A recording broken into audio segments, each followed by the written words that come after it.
नमस्कार मंडळी, मी संकेत नलवडे आणि मी राम जाधव मंडळी. आपण गणपतीच्या सजावटीविषयी थोडक्यात बोलणार आहोत. तर 1960-70 साली गणपतीच्या सजावट करण्यासाठी घरात जे सामान अवेलेबल असायचं तेच वापरलेलं आहे. म्हणजे वाहतुकीची सोयच नव्हती आणि आठवड्यातनं तालुक्याला बाजार असायचा.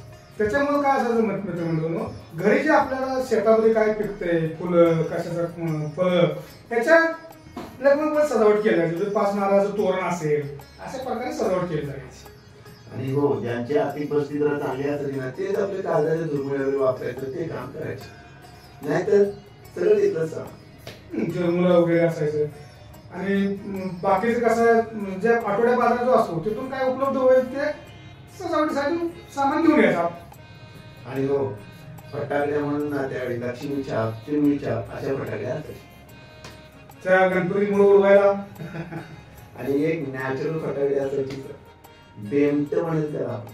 तर ते काय होतं, पोपळ बांबू असतो ना, तर त्या बांबू मध्ये ते आसवळी म्हणून एक झाड आहे, त्याचं फळ असायचं, ते असं चेहऱ्यासारखे येत आहे. तर ते चेहरे पुढे ठेवायचे आणि त्या लोखंडी सळीने त्याला जोरात मारलं की ते जोरात पुढे जाऊन लागायचं आणि त्याचा आवाज पण वाजायचा.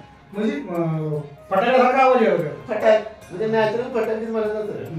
म्हणजे काय जुन्या काळात काय काय म्हणजे होत होतं ते आपल्याला आता बघायला सुद्धा भेटत नाही.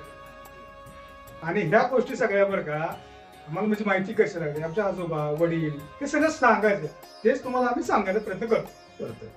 तर हा आमचा आजचा व्हिडिओ. यानंतरच्या व्हिडिओमध्ये आम्ही तुम्हाला पहिल्या दिवशी गणपतीमध्ये कशी पूजा करायची वगैरे त्याच्याबद्दल सांगणार आहोत. थोडक्यात माहिती आम्ही ते देऊच तुम्हाला.